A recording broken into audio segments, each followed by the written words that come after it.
Assalamu alaikum warahmatullahi wabarakatuh. Hope you're doing well.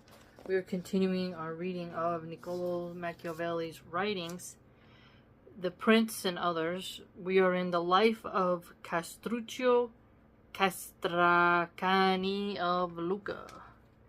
And it has been quite unique. He seems to be a unique figure. And let's continue reading about his biography. Let's begin. Bismillah.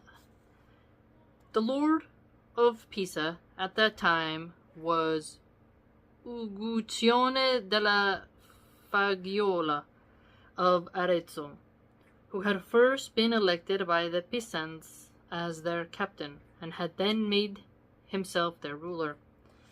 In Uguccione's entourage there were several exiles from Lucca of the Ghibelline party, whom Castruccio was plotting to bring back with Uguccione's help, and he also communicated his plan to his friend inside the city, who could not stand the power of the Opizi. So, power of the Opizi. Having thus arranged what they were supposed to do, Castruccio cautiously fortified the Onesti tower and filled it with munitions and an abundance of provisions, so that if it were necessary, he could hold out in it for several days. Oh, snap. So if it was besieged, he's going to be like, just going back and forth. And when the night came that had been agreed on with Uguccione, who had descended with many troops into the plain between the mountains and Lucca, Castruccio gave him the signal, and as soon as he saw it, Uguccione advanced on St. Peter's Gate and set fire to its outer wall. On the other side, Castruccio raised the cry, calling the people to arms, and forced the gate from the inside, so that once the Uguccione and his troops had entered, they overran the city and killed Messer Giorgio, along with all the members of his family and many of his friends and partisans, and drove out the governor. Wow. So, whew, that's absolutely brutal. Jeez, man. So, they're at the gate, St. Peter's Gate, lit it aflame. Look how dangerous politics really has been for so many people throughout time, you know. People on Twitter thinking like they're some activist, or using spam bots on Instagram, when in reality, if you look at what people risked in the past, it was like do or die, literally. His family was taken out. The city's government was reorganized as it pleased Uguccione, with the greatest damage to the place, because it is reported that more than 100 families were driven out of Lucca. So more than 100 families driven out of Lucca. Of those who fled, one part went to Florence, another to Pistoia. These cities were ruled by the Guelph party. Okay, so we have the Guelph party, and therefore came to be the enemies of Uguccione and the people of Lucca. Since it seemed to the Florentines and other Guelphs that the Ghibelline party had gained too much power in Tuscany, they agreed to restore the exiled Lucchesi, and having put together a huge army, they came into Val di Nievole and occupied Montecatini. From there, they laid siege to Monte Carlo in order to have free passage to Lucca.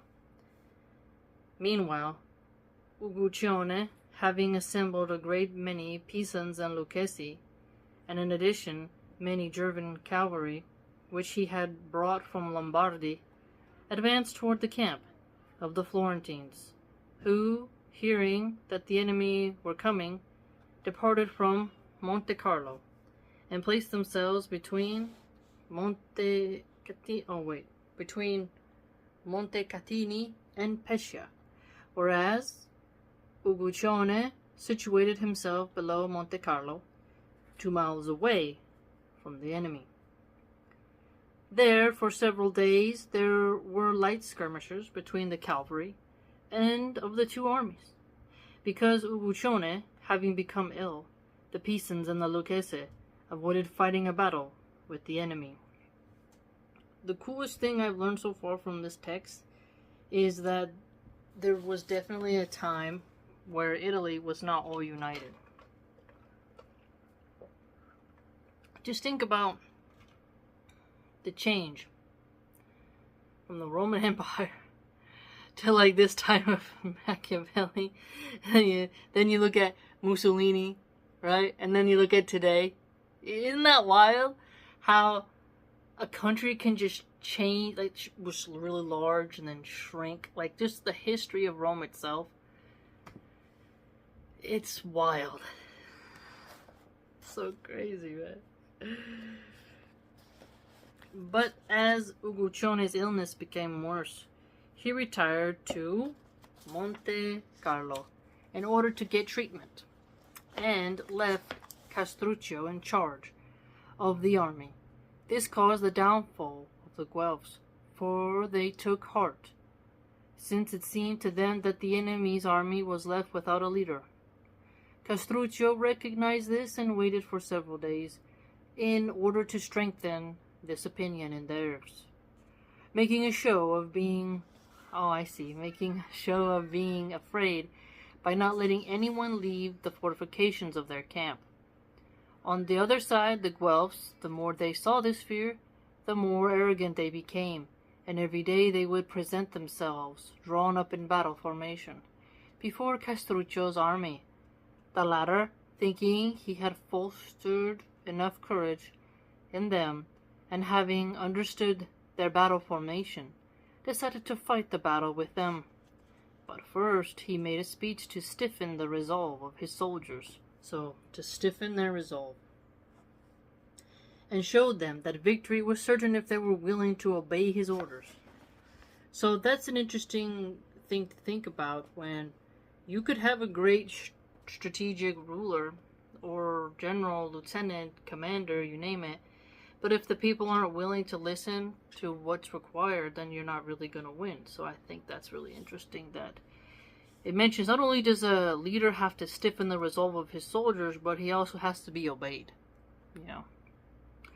Castruccio had seen how the enemy had put all their strongest forces in the center of their formation, and the weaker troops on the flanks.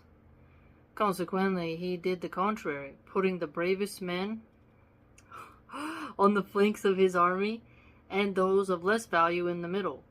He left the camp in this formation. As soon as he came in sight of the enemy, which arrogantly, as usual, was coming to confront him, he ordered the squadrons in the middle to advance slowly, and those on the flanks to move rapidly. This is like face-to-face warfare is intense. How was he able to see this, like, the strongest where they were? Is it the way the soldiers are behaving? Like, what is it? That's an interesting thing to perceive. You have to have someone who's able to recognize the weaknesses of others. I think that's quite unique.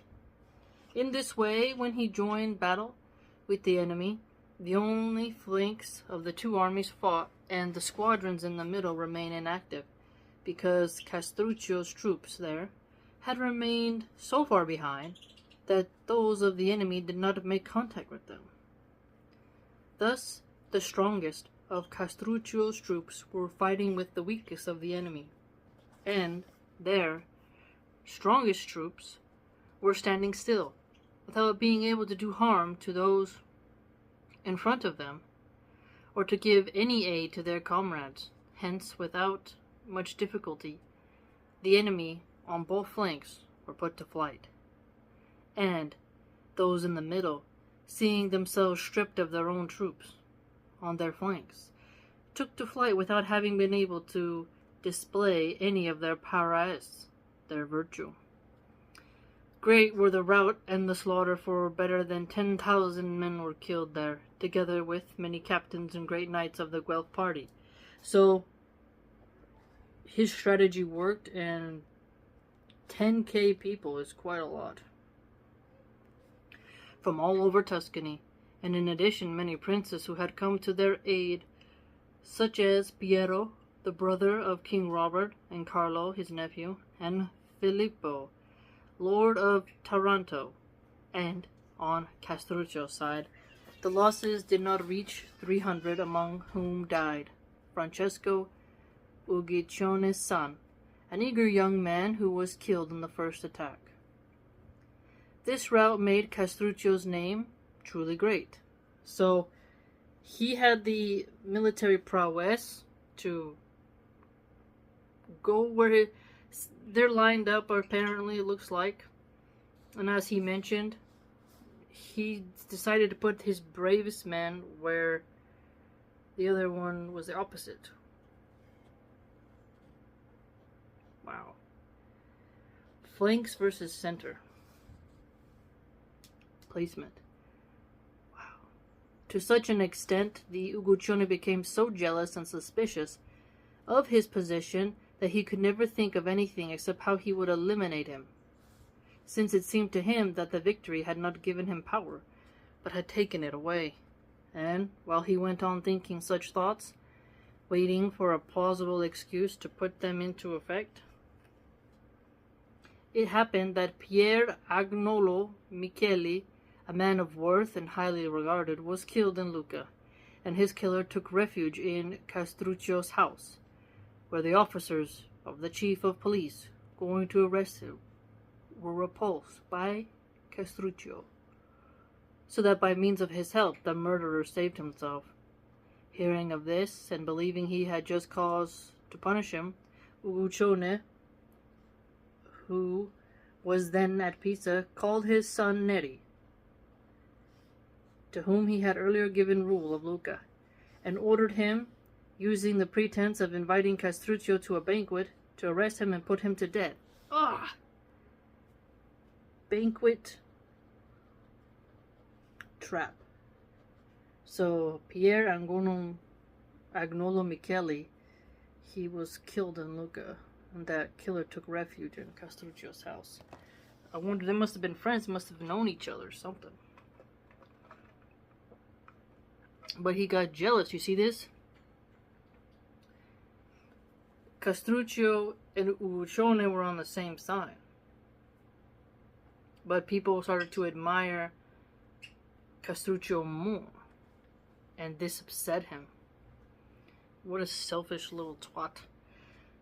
Castruccio therefore went to the ruler's palace with easy confidence, not fearing any harm, and was first detained for supper by Neri and then arrested. But Neri, fearing that if he put him to death without any justification, the people would be angered, kept him alive in order to get the better instructions from Uguccione about how to proceed.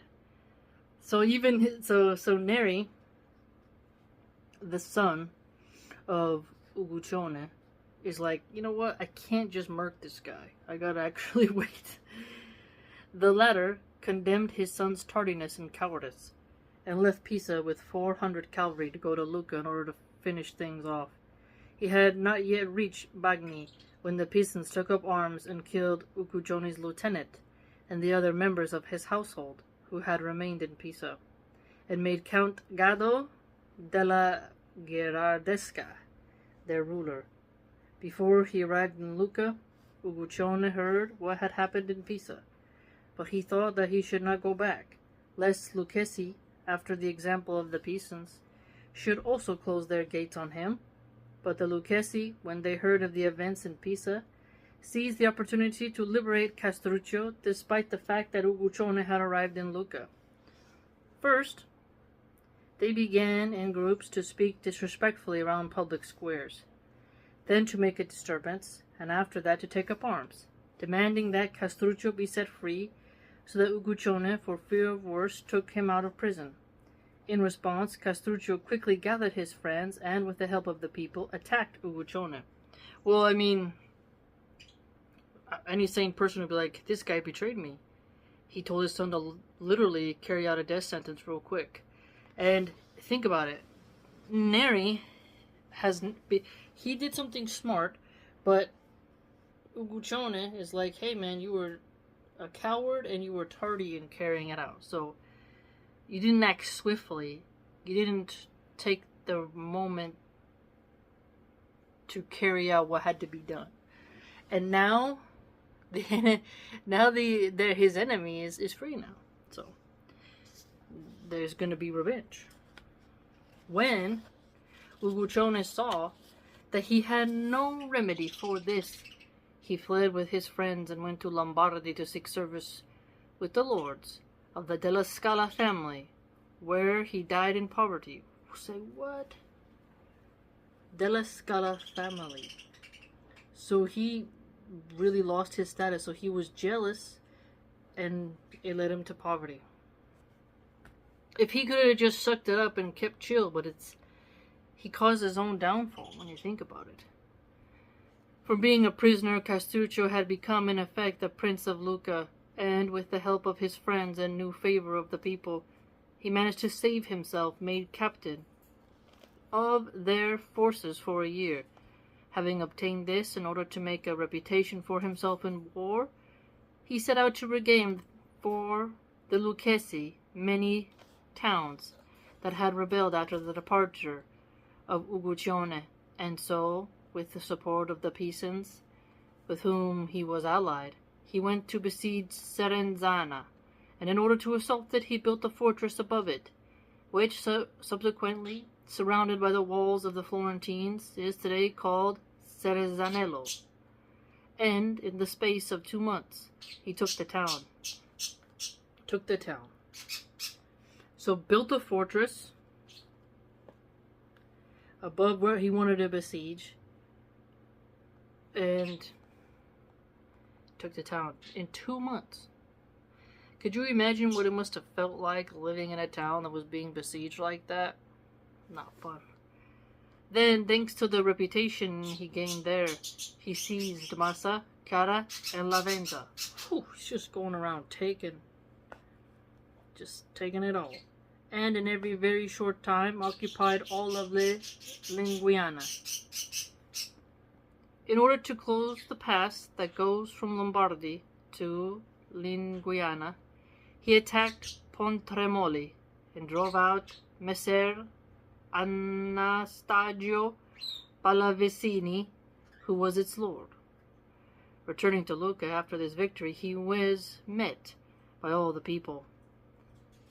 Castruccio felt he should not defer making himself prince, and so, with the help of Basino dal Poggio, Puccinello dal Portico, Francesco Boccanasacci, and Cecco Guinigi, men with substantial reputations in Lucca, who were bribed by him, he made himself the ruler of the city, and by a solemn decree of the people was elected prince.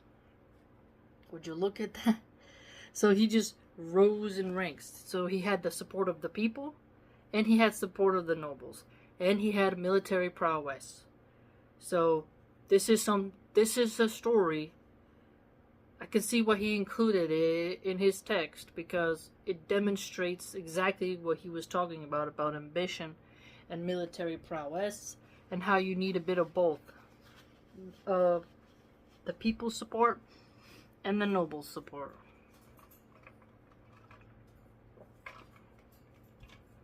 At this time, Frederick of Bavaria, king of the Romans, had come to Italy to take the crown of the empire. Castruccio allied himself with him and went to visit him with 500 cavalry, leaving his lieutenant Paolo Guinigi in Lucca, to whom, because of the memory of his father, Castruccio showed as much consideration as though Paolo were his own son. Castruccio was received honorably by Frederick, and having been given many privileges, was made his lieutenant in Tuscany. And because the Pisans had driven out the Gada della Gherardesca, and for fear of him, he had gone to Frederick for help. Frederick made Castruccio ruler of Pisa. Oh, snap. Dang. And the Pisans, out of fear of the Guelphs, and especially the Florentines, accepted him. So when they're in fear of their enemy and they know they got a strong military leader, they seem to be enthusiastic. Wow. When Frederick returned to Germany, leaving a governor in Rome, all the Ghibellines of Tuscany and Lombardy, who belonged to the emperor's party, took refuge with Castruccio, and all of them promised him sovereignty over their states, if by means of his aid they could get back into them again. Among them were Matteo Guidi, Nardo Scolari, Lapo Uberti, Gerozzo Nardi, and Piero Bonacorsi, all Ghibellines and Florentine exiles. So he was able to really get the exiles on his side. Powerful people. Use them to the advantage. And since, by using them as well as his own forces, Castruccio planned to make himself ruler of all Tuscany. Oh snap. Ruler of Tuscany. So, trying to rule Pisa, and then what was the other? In effect, the Prince of Lucca. Okay, so Prince of Lucca, Pisa, and then we see here he's trying to take another one, but trying to take Tuscany. Substantial.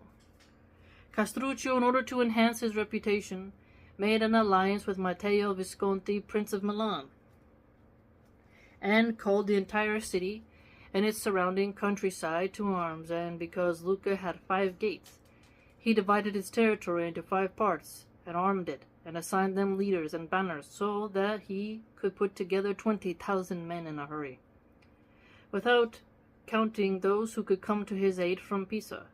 When he had girded himself thus with these forces and these friends, it happened that Messer Matteo Visconti was attacked by the Guelphs of Piacenza, who had driven out the Ghibellines with the help of the Florentines and of King Robert, who had sent them troops. Hence Messer Matteo asked Castruccio to attack the Florentines, so that they, being obliged to defend their homes, would recall their troops from Lombardy.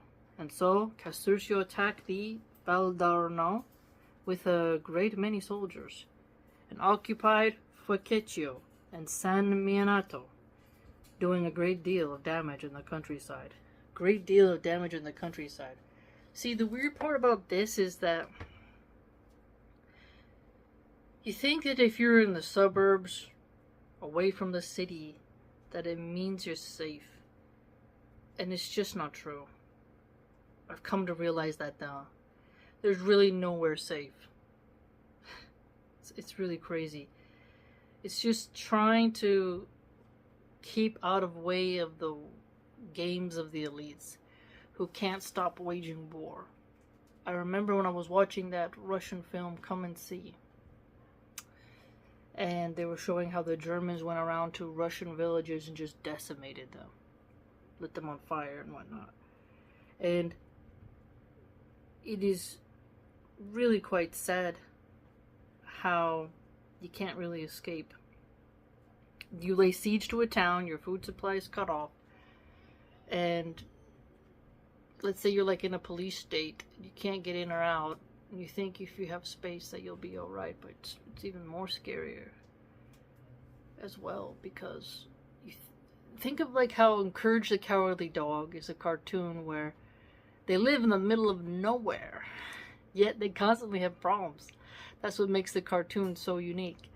Because you think that the farther you are away from people, the safer you'll be. But death comes to you, whether you are in your little hut on the tallest mountain, or you're in the apartment of a densely populated city. It's just so important for us to ask Allah subhanahu wa ta'ala for protection, because you have to stay as safe as you can. But remember the hadiths that talk about you having like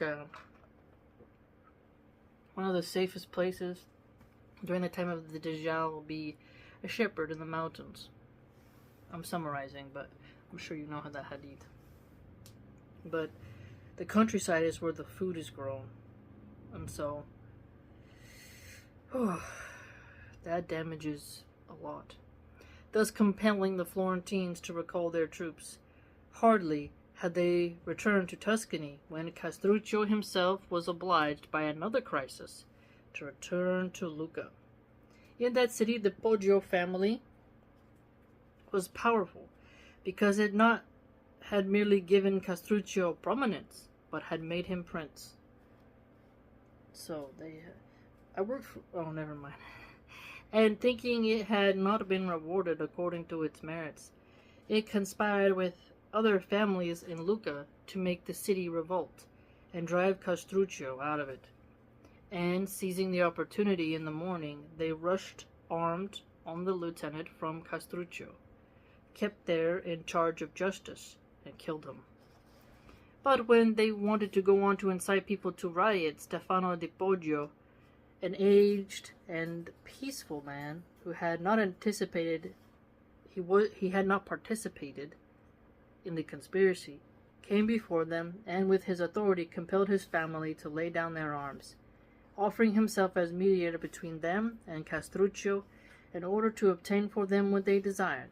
They therefore put down their arms with no greater prudence than they had taken them up, for Castruccio, hearing the news of what happened in Lucca, lost no time in coming to Lucca with part of his troops, leaving Pagogo Giuinigi behind as leader of the rest, and finding that, as the tumult had subsided beyond his expectations, and thinking it would be quite easy to make himself secure there, he stationed his armed partisans in all the strategic places. Stefano de Poggio, believing that Castruccio had to feel in his debt, went to find him, and did not beg for himself, because he judged that he had no need to, but for the other members of his family, entreating him to pardon some, making allowances for youth, and to pardon others because of ancient friendship.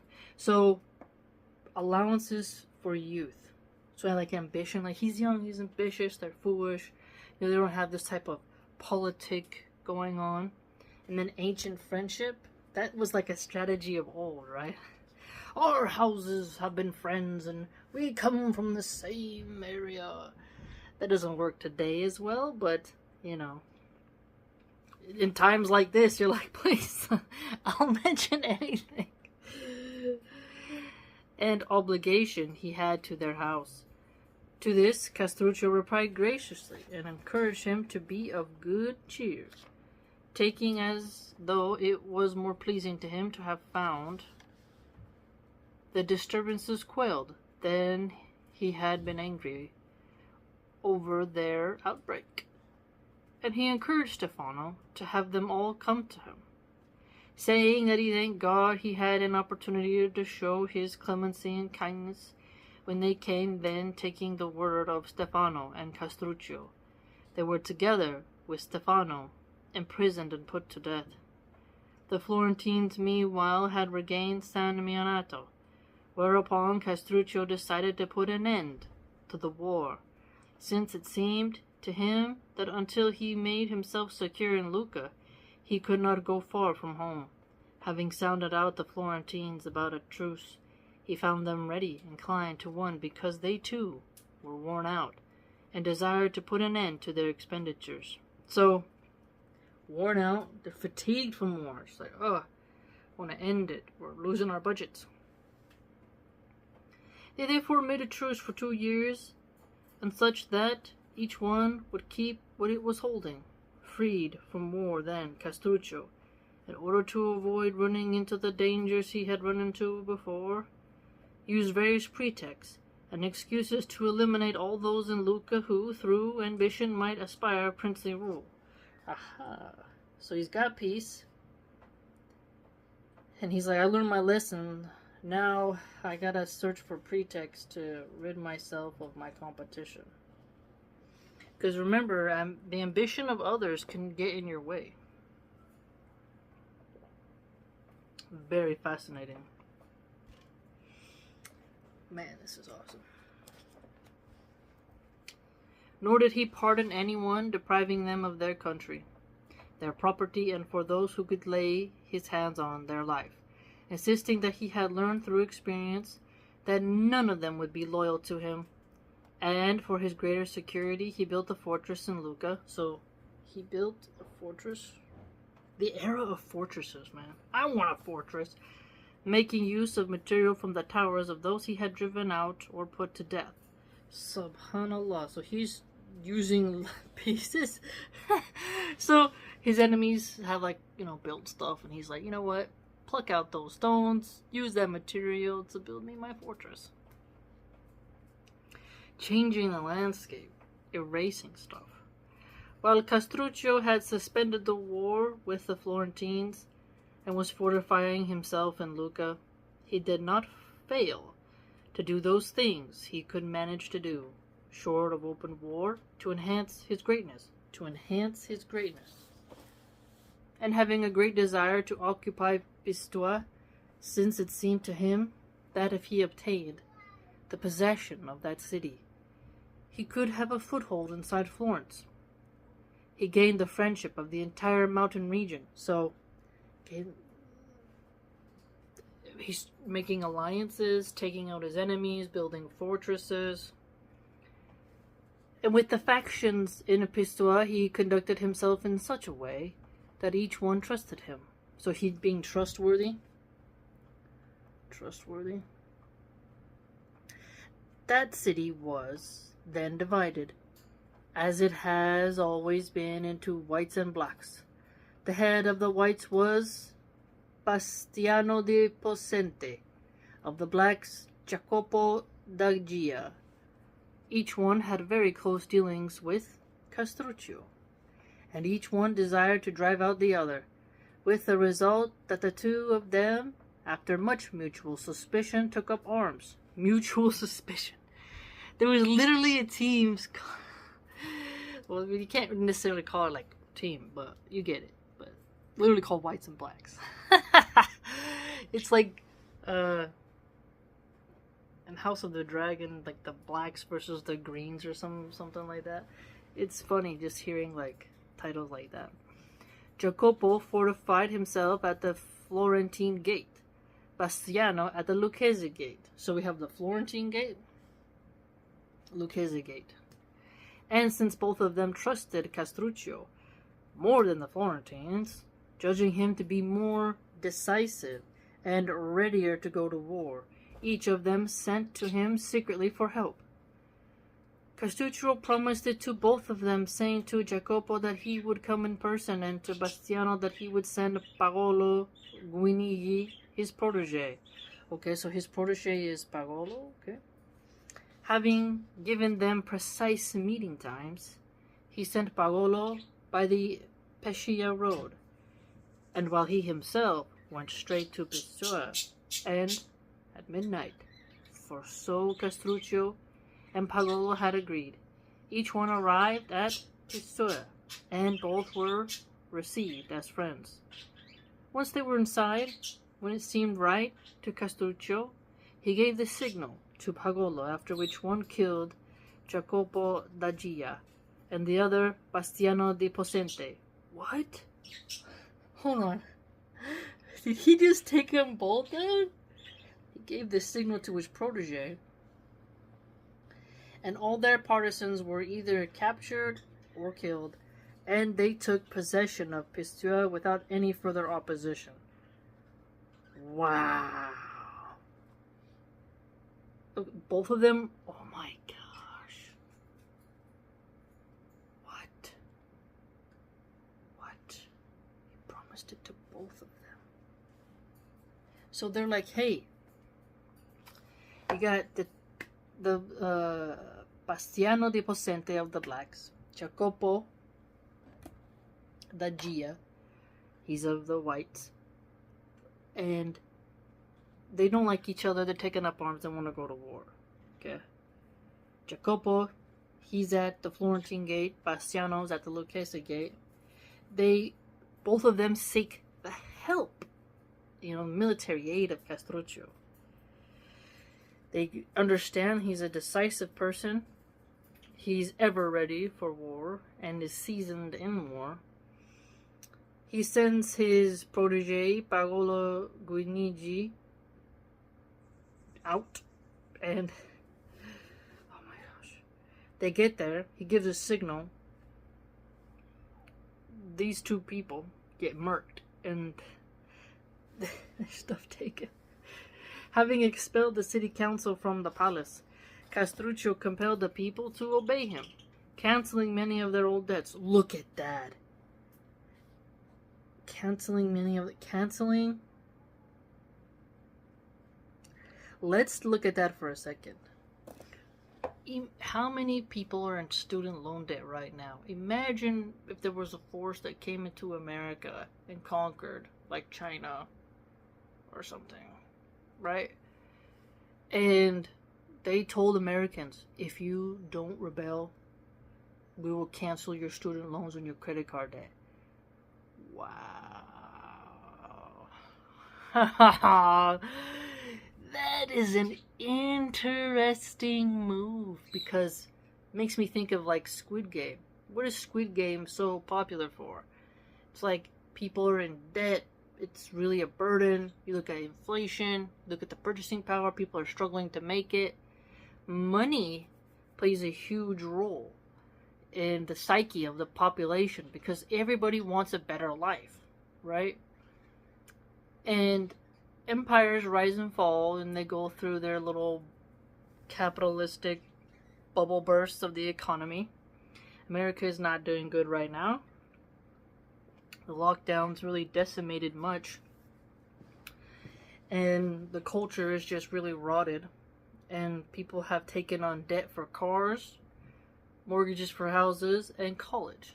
So if you look up the average credit card debt of people, and then you look at the national debt, you look at how many people have medical debt, you're looking at people who want money so desperately. And the politicians think, hey, and the banking squads think, why is crime going up? Well, you've reduced jobs, and you've made an honest living difficult. And now people are absolutely desperate.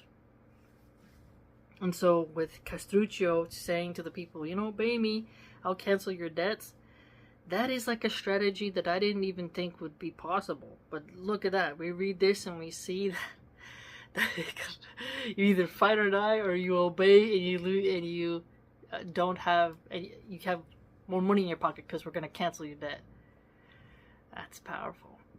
Now I get it, and let's see if he actually does it, but that's a juicy item. I think the equivalent today would similar to be how the liberals and progressives want to cancel student loan debt, and the conservatives who are like, well, we love Jesus, but I paid my way, They don't really want to.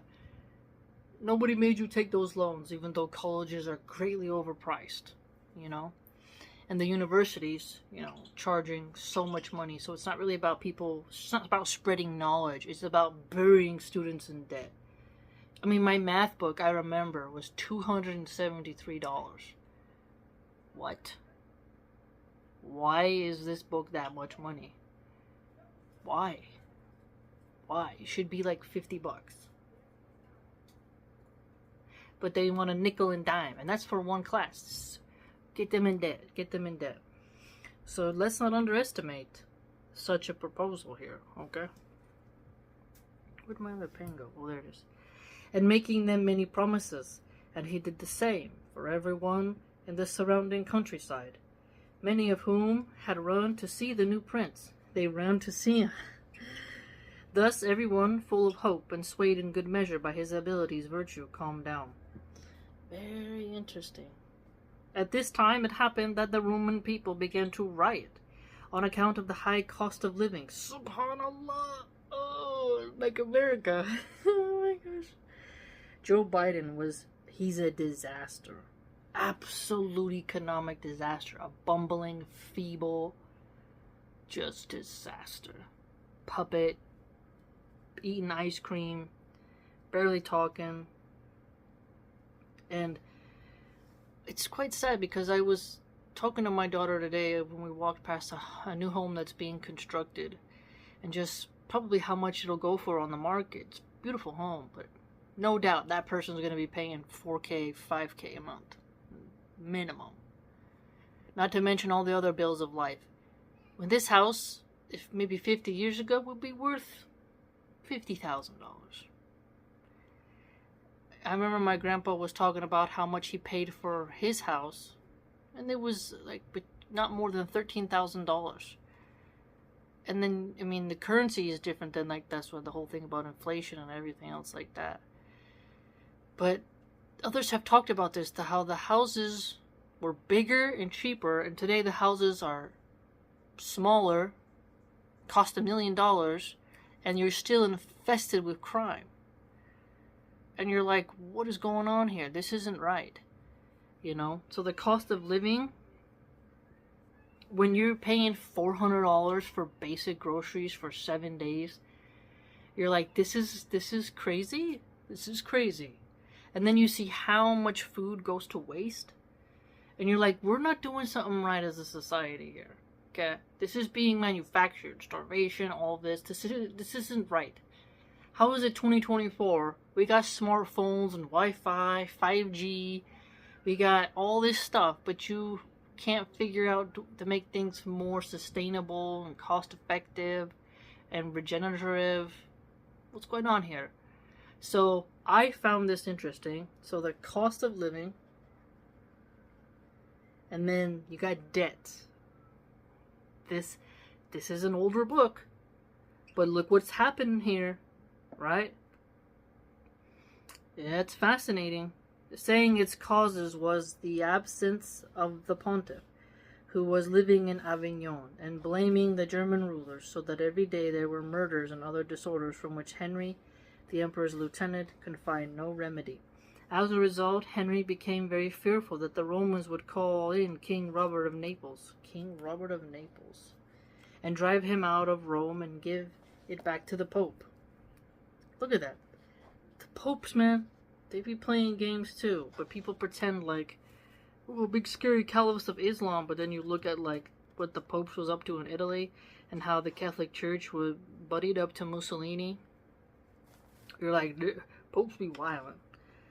Not having any friend closer by whom he could have recourse than Castruccio, he sent to him, begging him to agree not merely to send help, but to come in person to Rome.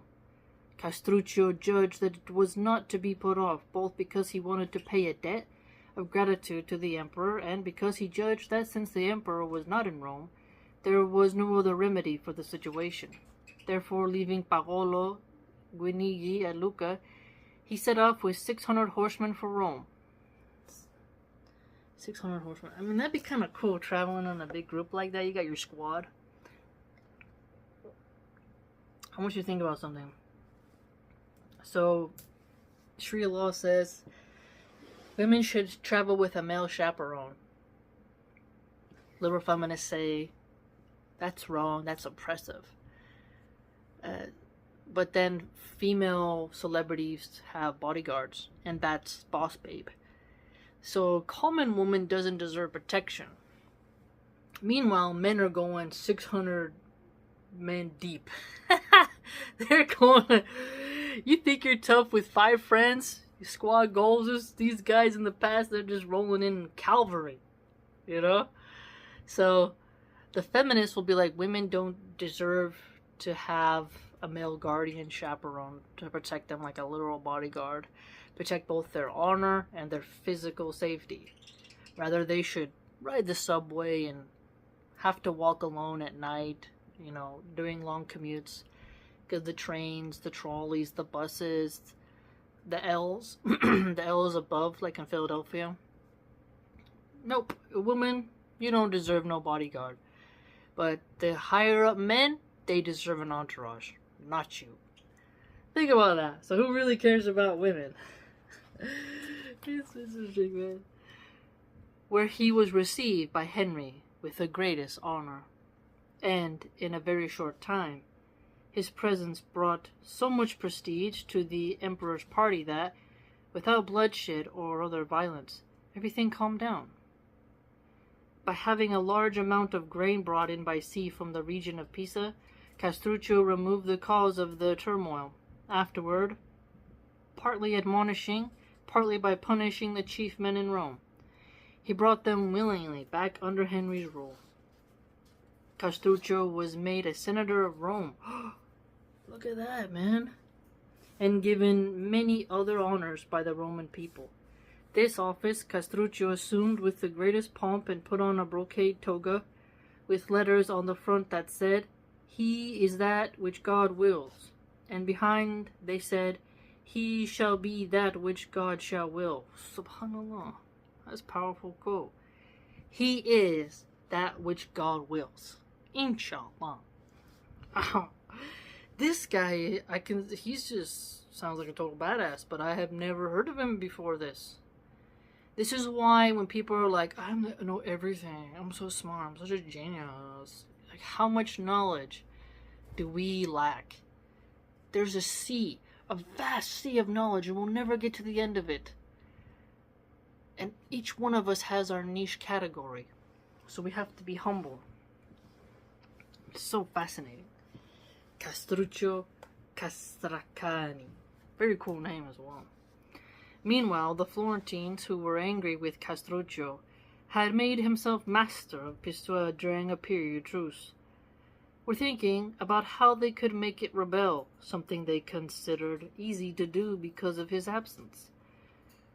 Among the Pistoian exiles in Florence were Baldo Cecchi and Jacopo Baldini, both men of authority and ready to take any risk.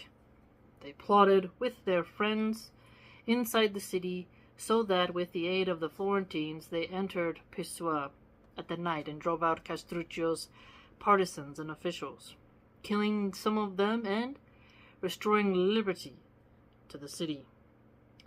This news greatly annoyed and displeased Castruccio, and taking leave of Henry by forced marches, he came to Lucca with his troops.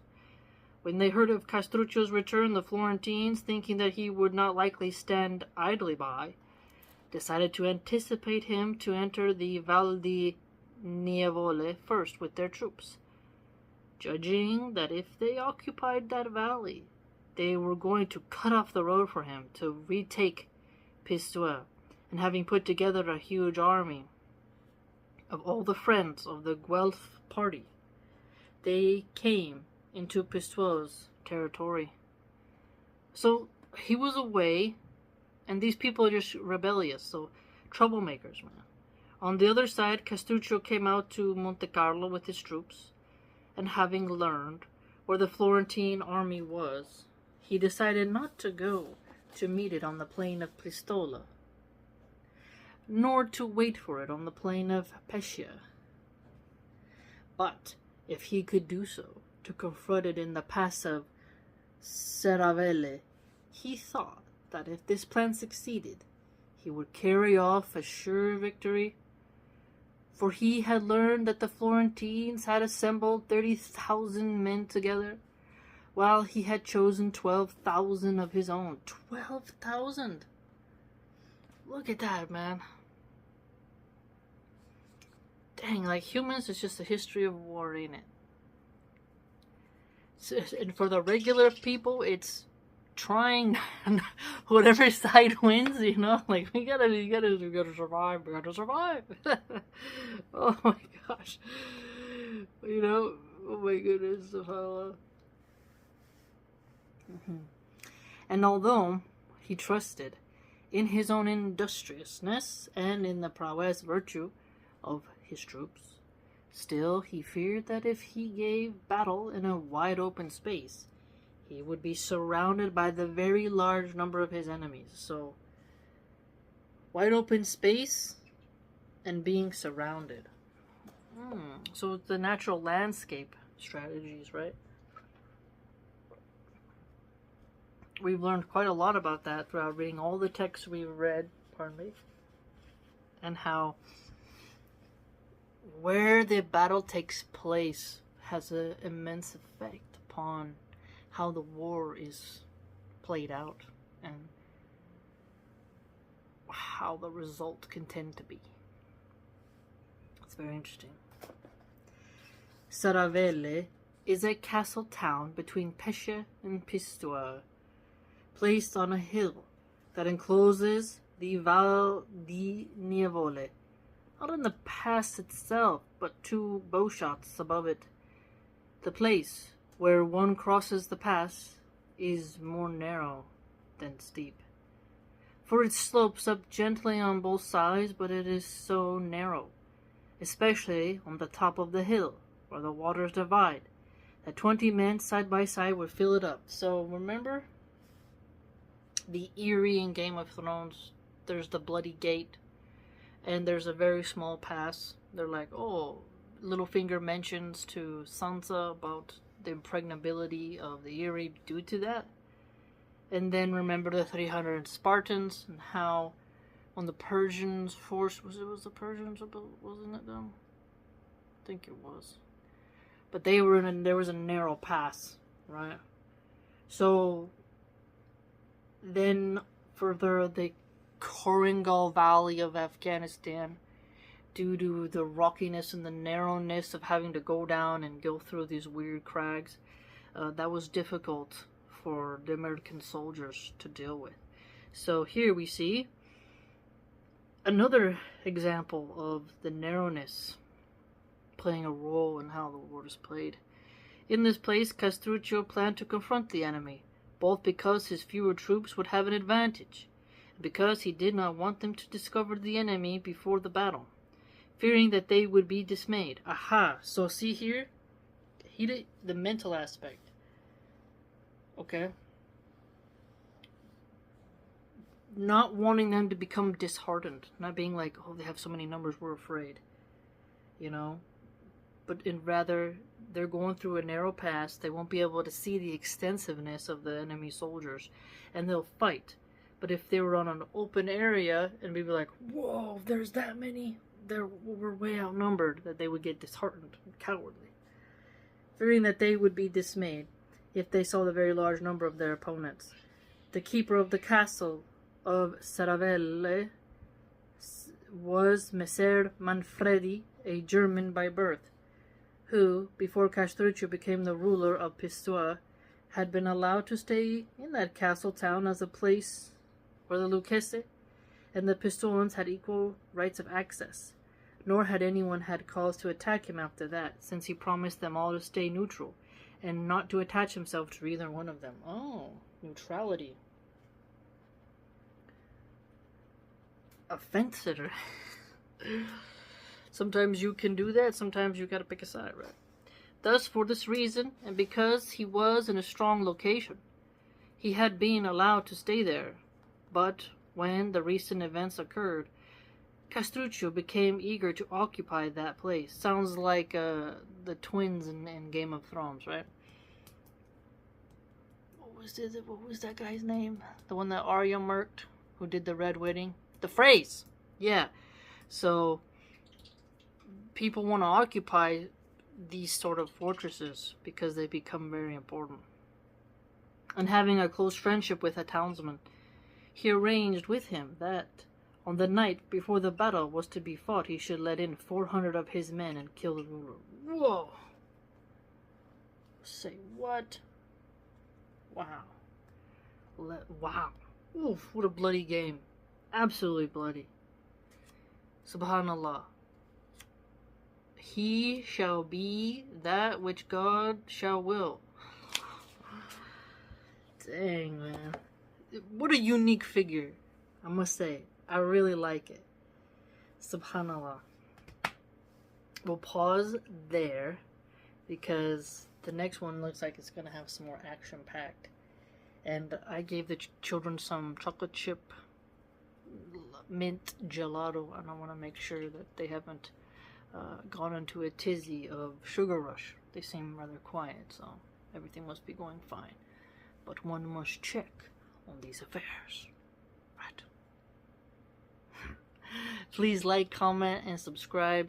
If you'd like to support my work, which I would greatly appreciate, and you would like to read other things that I write, you can go to www.subscribestar.com/Milahan Archive. I'm not monetized, and anything helps, right? Tip your local student of knowledge, philosopher, parrot lady. Take care.